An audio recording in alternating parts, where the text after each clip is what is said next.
నమస్తే, welcome to special show. యాక్చువల్గా ఇంట్లోనే కలిసి ఉంటారు, కపుల్గానే ఉంటారు, కానీ వాళ్ళ మధ్య సైలెంట్గా డైవోర్స్ అయిపోతుంది. అసలు ఈ సైలెంట్ డైవోర్స్ అంటే ఏంటి? అఫీషియల్గా కాకుండా అనఫీషియల్గా జరుగుతుందా? అసలు ఈ కాన్సెప్ట్ ఏంటి? ఇది మానసికంగా ఏర్పడే డైవోర్సా? దీనికి సంబంధించి ఎన్నో డౌట్స్ ఉన్నాయి ఈ మధ్య కాలంలో. అసలు సైలెంట్ డైవోర్స్ అంటే ఏంటి? మనతో పాటు ప్రముఖ సైక్రాటిస్ట్ దీప్తి రెడ్డి గారు ఉన్నారు, వారితో మాట్లాడదాం. నమస్తే మ్యామ్. నమస్కారం అండి. అసలు సైలెంట్ డైవోర్స్ అంటే ఏంటి? సైలెంట్ డైవర్స్ అనేది అదేమీ మెడికల్ టర్మ్ లేకపోతే లీగల్ టర్మ్ కాదండి. మనకి జస్ట్ మన అవగాహన కోసం పెట్టుకున్న టర్మ్. సో డైవర్స్ అనేది ఏంటంటే లీగల్గా ఒక హస్బెండ్ వైఫ్ ఒక కపుల్ విడిపోతారు, ఎటువంటి బంధము లేదు అన్నట్టుగా సోషల్ కాంటెక్స్లో చెప్తారు. బట్ సైలెంట్ డైవర్స్లో ఏంటి అని అంటే అది మోర్ ఆఫ్ ఎమోషనల్ డిస్కనెక్ట్ అండి. సో ఒక కపుల్ మధ్యలో, ఒక వైఫ్ అండ్ హస్బెండ్ మధ్యలో వాళ్ళకి ఒక లవ్ కానీ లేకపోతే ఒక రెస్పెక్ట్ కానీ వాళ్ళకి తగ్గిపోతుంది. వాళ్ళిద్దరి మధ్యలో ఆ ఎమోషన్ అనేది తగ్గిపోతుంది. అండ్ వాళ్ళతో టైం స్పెండ్ చేయాలనో లేకపోతే కలిసి మనము ముందుకెళ్ళి మనకి కావాల్సిన గోల్స్ సాధించుకుందాము అని ఆ కలిసి ఆ షేరింగ్ అనేది ఆ భావం పోతుందండి. సో ఎలా ఉంటుందంటే హస్బెండ్ లైఫ్ స్టైల్ అతని కెరియర్, అతను సోషల్ లైఫ్ లీడ్ చేస్తూ ఉంటాడు. అలాగే వైఫ్ కూడా తనకేది కావాల్సిందో తను అది ముందుకెళ్తూ ఉంటుంది. కలిసి చేద్దాము, కలిసి మనం ఉందాము, కలిసి ప్రేమతో ఉందాము అనేది కనెక్షన్ అనేది మిస్ అవుతుందండి అక్కడ. ఓకే. బట్ లీగల్ గా మాత్రం స్టిల్ కపుల్. ఎస్, అంటే దీనికి రీజన్ ఏంటి మ్యామ్? సి ఈ మధ్య కాలంలో అండి, రీసెంట్ టైమ్స్ లో జరుగుతున్న ఇదేంటి అని అంటే మనకి ఫస్ట్ ఆఫ్ ఆల్ అంటే కోవిడ్ కన్నా ముందు కూడా చెప్పాలి అని అంటే ఇద్దరు వర్కింగ్ కావడం వల్ల, అంటే అటు వైఫ్ అటు హస్బెండ్ పార్ట్నర్స్ ఇద్దరు వర్కింగ్ కావడం వల్ల వాళ్ళల్లో అందులో ఇప్పుడు ఐటీ సెక్టర్కి వస్తే ఏంటంటే ఒక రకమైన షిఫ్ట్ ఉండదు, 3 టైప్స్ ఆఫ్ షిఫ్ట్స్ ఉంటాయి. సో వైఫ్కి ఒక రకమైన షిఫ్ట్, హస్బెండ్కి ఒక రకమైన షిఫ్ట్. సో వాళ్ళు కలిసి ఉండేది, కలిసి కాసేపు టైం స్పెండ్ చేద్దాము అనేది తగ్గిపోతుంది. అండ్ హాలిడేస్ వస్తే మోస్ట్లీ ఏంటంటే ఇంట్లో పనులు ఉన్నాయి, ఈ పనులు చేసుకోవాలి, ఆ పనులు చేసుకోవాలి అనేదే ఉంటుంది. సో హ్యాపీగా రిలాక్స్డ్గా టైం స్పెండ్ చేద్దాం అన్న టైం వాళ్ళకు ఉండదు. నెక్స్ట్ పాండమిక్ తర్వాత అంటే కోవిడ్ తర్వాత వచ్చిన ప్రాబ్లం ఏంటి అని అంటే వర్క్ ఫ్రమ్ హోమ్ అనేది కొద్దిగా ఎక్కువైంది. సో దాంతో ఏంటంటే ఇంట్లోనే బయటికి వెళ్ళలేకుండా ఇంట్లోనే ఉండి, అటు హస్బెండ్ ఇంట్లోనే ఉండి వైఫ్ ఇంట్లోనే ఉండి, సో ఎప్పుడైనా అండి ఒక్కరితోనే మనం ఎక్కువసేపు బయటకు వెళ్ళకుండా మనము కలిసి ఉన్నప్పుడు అది ఎమోషనల్ కనెక్షన్ ఇంకా పెంచడం కాదు, మనకి ఏంటంటే మన చికాకులు, మన స్ట్రెస్ అంతా వాళ్ళ మీద చూపిస్తూ ఉంటాం తెలియకుండా, కావాలని కాదు, బట్ అది తెలియకుండా అయిపోతుంది. ఇప్పుడు అదే మనం ఆఫీస్కి వెళ్ళామనుకోండి, ఇంట్లో ఏదైనా కొంచెం చికాకులు ఉన్నా నలుగురితో కలిసినప్పుడు అవి మర్చిపోయి మనం మళ్ళీ ఇంటికి ఫ్రెష్గా ఒక రీబూట్ అయినట్టుగా వస్తాం. సో వచ్చినప్పుడు ఎంత ఫిజికల్గా ఎగ్జాస్టెడ్గా ఉన్నా కనీసం మెంటల్గా మనము మన పార్ట్నర్తోని కొంచెం హ్యాపీగా స్పెండ్ చేద్దాము అన్న ఇదిలో ఉంటాం. బట్ ఇంట్లోనే ఉండడం వల్ల ఏమవుతుందంటే ఎప్పటికప్పుడు ఆ చిరాకు, కోపము, విసుగు అదే కనిపిస్తూ ఉంటుంది ఎక్కువ వరకు. ఓకే, సో వర్క్ అలాగా ప్లేస్ వర్క్ వాళ్ళిద్దరి స్ట్రెస్ మధ్యలో అనేది ఇంటికి రావడం వల్ల మెయిన్ రీజన్ అవుతుంది. ఎస్, అంటే ఇంట్లోనే ఉండి, అందుకనే మీరు యాక్చువల్గా మీరు రీసెర్చ్ స్టడీస్ చూస్తే డొమెస్టిక్ వైలెన్స్ అంటే అటు భార్య కానివ్వండి, భర్త కానివ్వండి, ఒకరి మీద ఫిజికల్గా కానివ్వండి, సెక్షువల్గా కానివ్వండి, వైలెన్స్ అనేది అంటే అవతల వాళ్ళ మీద అగ్రెసివ్గా అవ్వడం అనేది ఎక్కువ అయ్యింది. కోవిడ్ టైంలో ఎస్పెషలీ చాలా పీక్ అయ్యింది. కోవిడ్ తర్వాత కూడా కొద్దిగా ప్రీ కోవిడ్ కన్నా ఎక్కువ ఇన్స్టెన్సెస్ ఉన్నాయి. ఓకే, కమింగ్ టు ద అంటే భౌతికంగా మానసికంగా అని చూసుకుంటే వాళ్ళు ఫిజికల్గా కలవకపోవడం కూడా దీనికి రీజన్ అనుకోవచ్చా, లేకపోతే ఆ యాక్టివిటీ ఉన్నా కూడా సైలెంట్ డైవర్స్ అనేది జరుగుతుందా? అంటే ఓన్లీ సెక్షువల్ ఇంటిమసీ మాత్రమే వాళ్ళిద్దరి మధ్యలో ఉంది, ఇంకా ఎటువంటి ఎమోషన్ లేదు, ఒక షేరింగ్ లేదు, లేకపోతే కలిసి టైం స్పెండ్ చేయాలన్న ఒక క్రేవింగ్, ఆ ఫీలింగ్ నాకు కావాలి, నీతో టైం కావాలి అనేది లేకపోతే మాత్రం ఆ sexual intimacy it becomes like మన బయోలాజికల్ మనం మనుషులం కాబట్టి ఆకలి ఎలాగో దాహం ఎలాగో ఒక సెక్స్ అనే ఫీలింగ్ కూడా ఒక నీడ్ లాగే ఉండిపోతుంది. సో ఆ నీడ్ని తీర్చుకోవడానికి ఆ పార్ట్నర్ అనేది ఉపయోగం అవుతుంది కానీ దానివల్ల ప్రేమే పెరుగుతుందని నేను అనను. కాకపోతే వేరే రకమైన ప్రేమ అంటే నీకేదన్నా అయితే నేను చూసుకుంటాను, నీకేదైనా స్ట్రెస్ ఉంటే నాకు చెప్పు, నేను వింటాను, లేకపోతే నీతో నేను కలిసి కొన్ని పనులు చేస్తాను.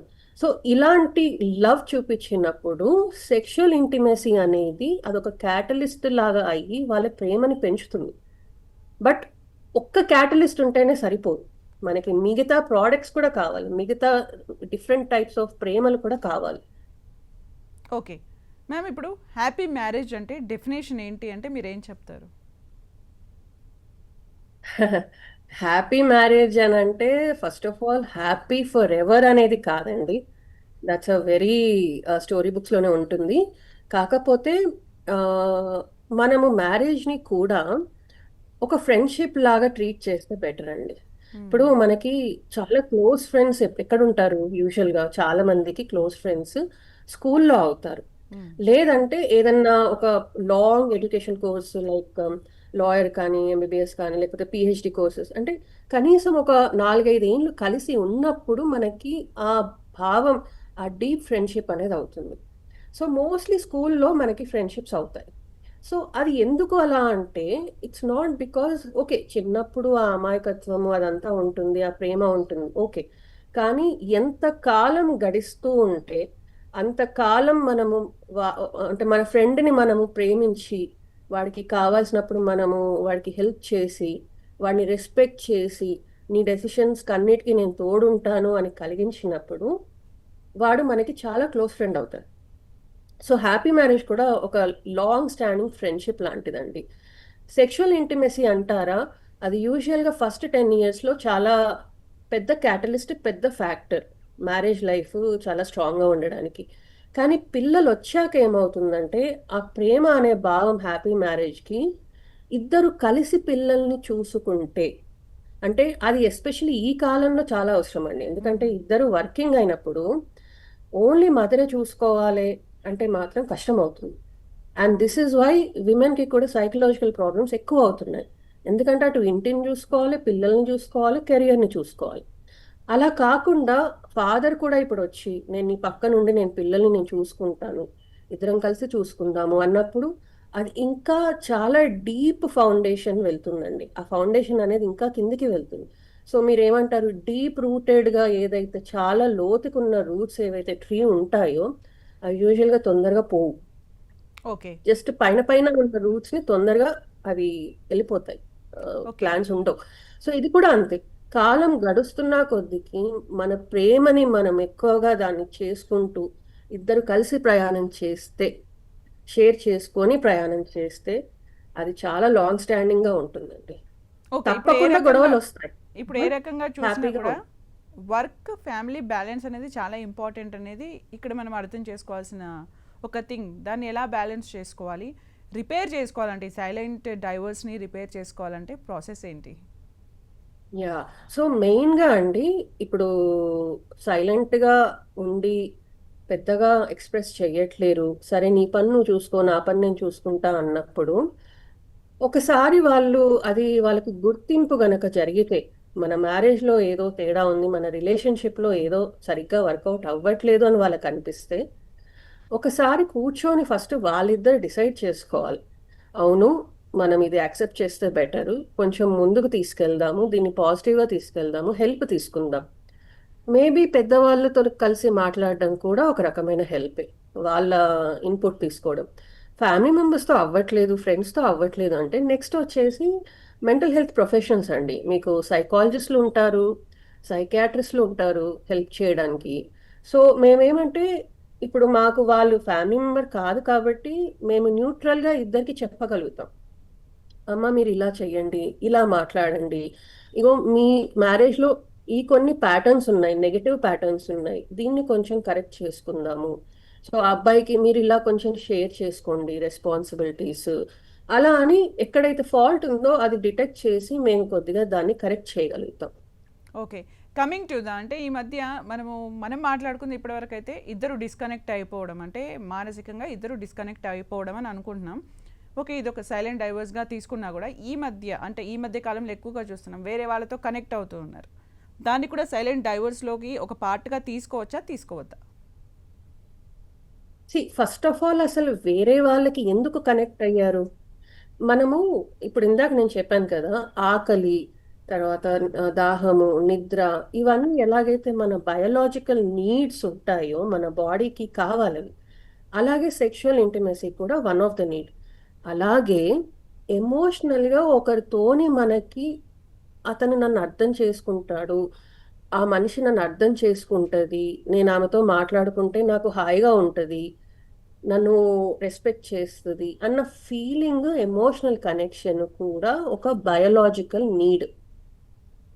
రైట్? ఓకే. బయోలాజికల్ నీడ్ అంటే సైకలాజికల్, ఎమోషనల్ హెల్త్ కూడా మన బ్రెయిన్లోనే ఉంది. బ్రెయిన్ ఎక్కడో లేదు, మన బాడీలోనే ఉంది.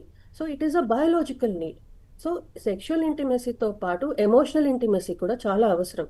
అందుకనే చాలా వరకు ఈ కాలంలో వాళ్ళు టెక్స్టింగ్ కానీ, లేకపోతే ఈమెయిల్స్ చేసుకోవడము, ఫోన్ కాల్స్లో వేరే మనిషితోని నేను తనతో మాట్లాడితే నాకు హాయిగా ఉంది, నన్ను విన్నట్టుగా అనిపిస్తుంది, నాకు ఆ ఫీలింగ్ నా వైఫ్తో అనిపించదు, అసలు వినదు, పట్టించుకోదు. సో ద రీజన్ ఈజ్ వైఫ్తో దొరకట్లా, అందుకని వేరే దగ్గరికి వెళ్ళిపోతున్నారు. ఓకే, ఇన్ దిస్ దానివల్ల కేస్ అంటే వీళ్ళ మ్యామ్ distance ఇంకా దూరం అవుతుంది. ఇద్దరు డిస్కనెక్ట్ అవుతే మనం సైలెంట్ డైవర్స్ అనుకుందాం. ఒక్కరు గనక సఫర్ అవుతూ ఉంటే వాళ్ళు ఏం చేస్తే బాగుంటుంది? అదే అంటున్నాను, ఇప్పుడు ఫస్ట్ స్టెప్ ఏంటి అని అంటే, వాళ్ళిద్దరు కూర్చొని ఒక్కసారి, మనకి ఏదో కొంచెం సెట్ అయినట్టుగా అనిపించట్లేదు, మన ఇద్దరి మధ్యలో గ్యాప్ వచ్చింది, కొద్దిగా మాట్లాడుకుందాము, మన ఇద్దరికే మనము సెట్ చేసుకోగలిగితే ఓకే. లేదంటే పెద్దవాళ్ళ దగ్గరికి తీసుకెళ్ళే ఒక ఆప్షన్ వాళ్ళకు ఉంటుంది. లేదంటే అసలు పెద్దవాళ్ళు కూడా వద్దు, వాళ్ళు జడ్జి చేస్తారు అని అనుకుంటే, మీరు ప్రొఫెషనల్స్ దగ్గరికి వచ్చి మీరు హెల్ప్ తీసుకోవచ్చు. ఇప్పుడు నేను డైరెక్ట్గా కౌన్సిలింగ్ వెళ్ళిపోమని కూడా నేను అనట్లా. ఫస్ట్ సెషన్ ఒకసారి అసలు ప్రాబ్లం మా ఇద్దరిలో ఏముంది అనుకుంటారు డాక్టర్, ఒకసారి చెప్పండి అని ఒక బ్లడ్ టెస్ట్ లాగా తీసుకోవచ్చు సెషన్. ఓకే. వాళ్ళకు ఒక అవేర్నెస్ వస్తుంది, ఓహో డాక్టర్ ఇలా ఈ ఫ్యాక్టర్స్ చెప్తున్నారు, ఓకే మరి మనమే సాల్వ్ చేసుకోగలుగుతామా, లేకపోతే మరి వీళ్ళ హెల్ప్ తీసుకొని ముందుకు వెళ్దామా అనేది వాళ్ళు అప్పుడు డిసైడ్ చేసుకోవచ్చు. కమింగ్ టు ద అంటే ఇప్పటి వరకు కూడా మనం చూసిన జనరేషన్స్లో పేరెంట్స్ డిస్కనెక్టివిటీ అనేది చూడలేదు. ఇప్పుడు చూస్తున్న పిల్లలకి అది కనిపిస్తుంది.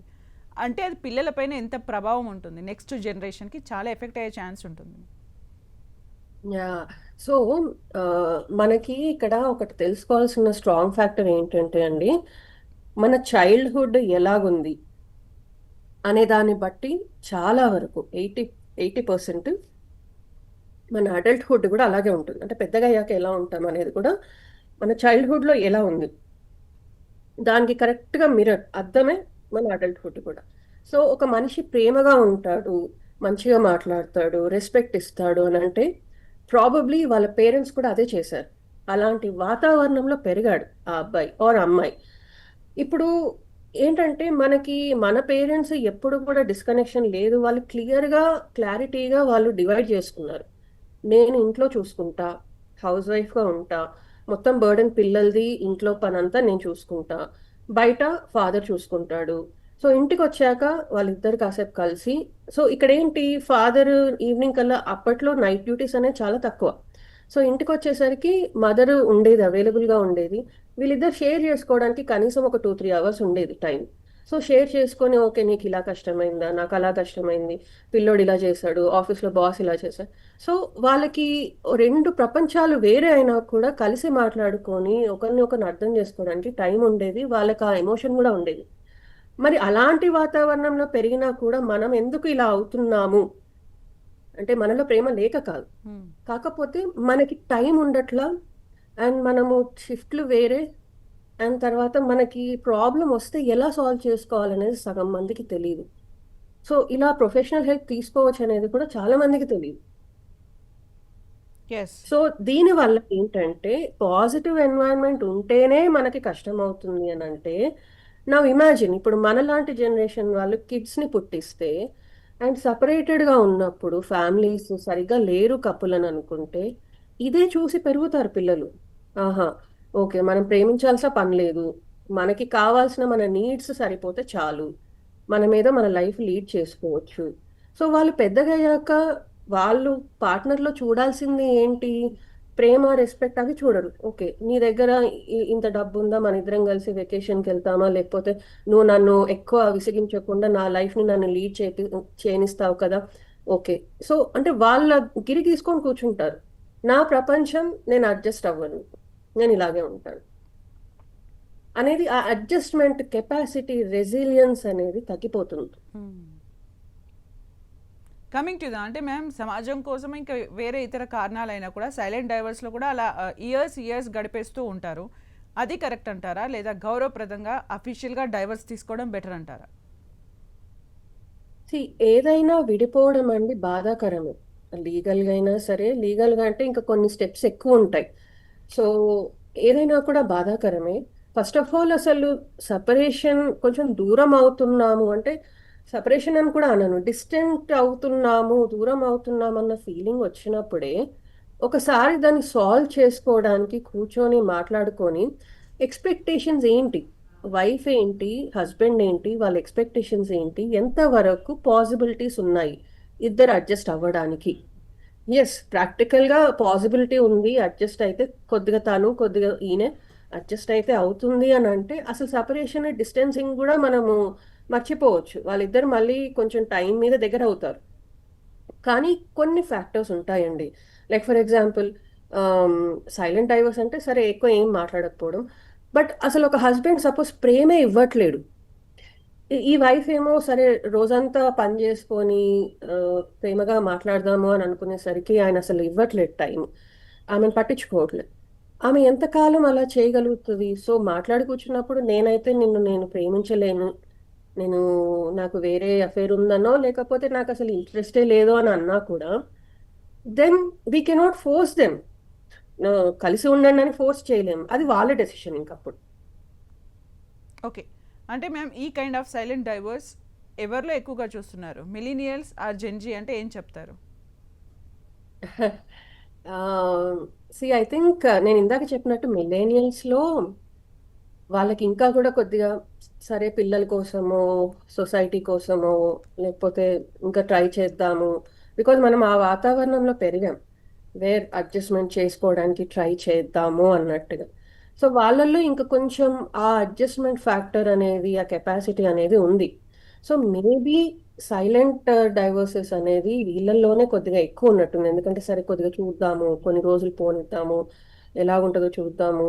లేకపోతే ఒక 4, 5 ఏండ్లు అయ్యాక నేను సెటిల్ అయిపోతాను. అప్పుడు మళ్ళీ నేను దాన్ని సరి చేసుకుంటాను. So, different factors right? Probably జెన్‌జీలో ఏంటి అనంటే ఏదైనా గూడా వాళ్ళకి కొద్దిగా ఇమ్మీడియేట్‌గా కావాలి సొల్యూషన్. ఇమ్మీడియేట్‌గా ఎందుకంటే వాళ్ళంతా ఇన్‌స్టామార్ట్‌లు రైట్? అలాంటి జనరేషన్‌లో పెరిగిన వాళ్ళు. ఇప్పుడు కావాలంటే ఇమ్మీడియేట్‌గా దొరకడం. సో, కొంచెం టైమ్ ఇచ్చి దాన్ని రిపేర్ చేసుకుందాము, అడ్జస్ట్ చేసుకుందాము అన్న వాతావరణంలో వాళ్ళు కొంచెం తక్కువ పెరుగుతున్నారు. So, probably not their fault. But అలాంటి వాళ్ళ వాతావరణం అలా ఉండేసరికి అలాంటి సైకాలజీలో ఉంటున్నారు. సో, మేబీ కొద్దిగా వాళ్ళకి మనం పేరెంట్స్‌గా వాళ్ళకి కొద్దిగా నేర్పిస్తే బెటరు.